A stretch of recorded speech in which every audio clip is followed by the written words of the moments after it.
Je suis la première à avoir chanté La Kamel, La Kamel. Je passais dans une voiture à l'occasion d'un mariage.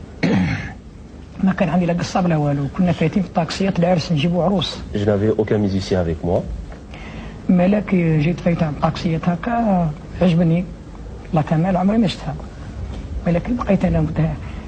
ورزي وزينة وطبحة هذاك اللي يخلوها لا كمال لا كمال.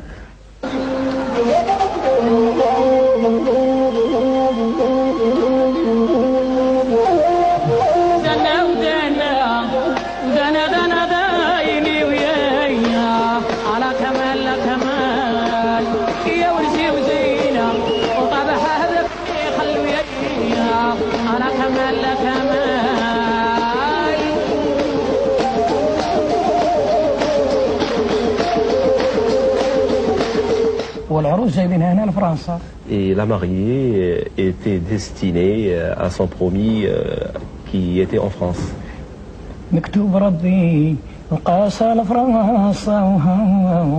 Et son destin l'a balancé en France.